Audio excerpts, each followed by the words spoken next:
In the future, the only way that this can work is one of three ways. You can't have these choke point storage controllers as we know them. So the storage controller itself has to become virtualized, truly virtualized and distributed and gridded in at least widespread clustered. And that might mean that the virtual storage controller executes down at the physical storage layer, right? There's a couple of guys that are sort of doing this now grid-wise. Core8 and GridStore are good examples, I think. And there's a whole bunch of scale-out folks. Isilon was brought up, you know, and others that are in there that are still, I would consider clusters more so than grid, but it's happening, right? It's starting to happen in that respect.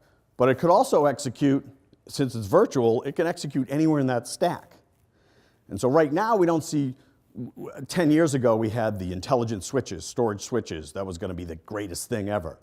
And a lot of that heavy lifting was going to happen at the port, which is logical. If there's enough processing capabilities at the port, everything has to traverse that port anyway.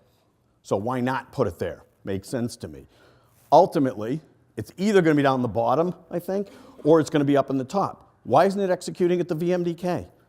Why doesn't the VMDK have its own storage controller married to it?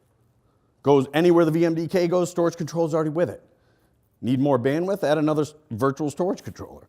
That's kind of the, I think that's how GridStore is doing it. Don't hold me to that, but at least conceptually, nor do I have any idea if it works, but sooner or later it has to be like that.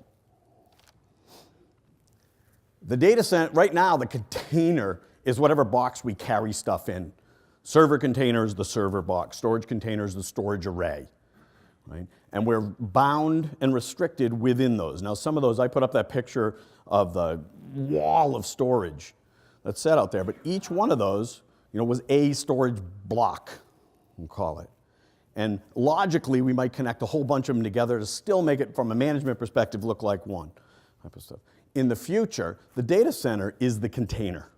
Everything else is literally just a carrying device. The data center itself has a collection of all sorts of disparate processing capabilities, memory capabilities, I/O capabilities, network capabilities, storage capabilities, that no one size has to fit all. Somewhere there's this uber orchestration layer, the data center operating system, for lack of a better term, because I haven't thought of one, that's the power function of the next century of corporate computing. If corporate computing stays within our purview, it doesn't all run out to the cloud. But somehow, even if it is at the cloud, that's how the cloud's going to operate. Right? That's from an operations perspective how the cloud has to operate.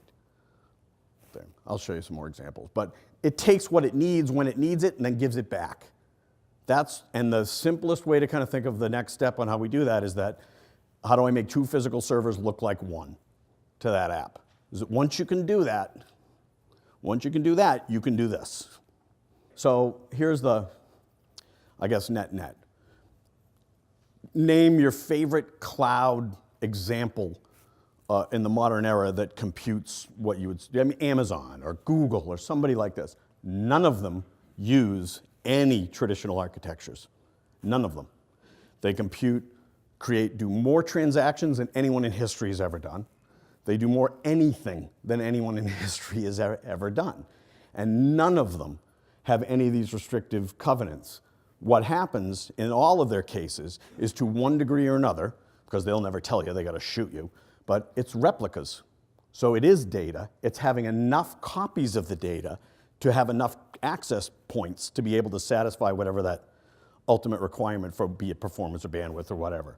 When Amazon started a company, they did not start to be S3. Amazon started a company to say, we're going to revolutionize the way retailing works, and we're just going to take a toll on order. We're the ultimate order entry system and logistics control system. And we're going to take a little toll on every one of those. All these other capabilities were outshoots of that. Now, when they started this business, here were their requirements.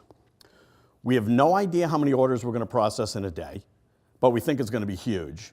When we need to scale right now. Since we have no idea what our business is actually going to look like, we can't possibly commit to spending money. So we need to be able to scale instantaneously with the ultimate commodity stuff has to just work. There's no such thing as downtime. There's no such thing as any of these things that somehow you all ever accepted in the real business world, all these other things. And industry went to them and said, yeah, we don't do that, but we got a really big $1 million thing here that's cool. Would you like to buy that? Now, conversely, so they had to build their own. They had to build their own way to do this. It would have been much easier for them to just go buy it from whoever, HP, EMC, IBM, whatever, right? But none of them do that. They all rolled their own in some sort of uber grid-based, super secret, thing that is clearly not perfect and is not for every application today, but it worked for them in their types of thing. And all I'm suggesting is that ultimately infrastructure has to kind of play out that way. Preferably not with wires sticking off pizza box trays and, as far as the eye can see, a little bit more grown up than that, but in some manifestation or another.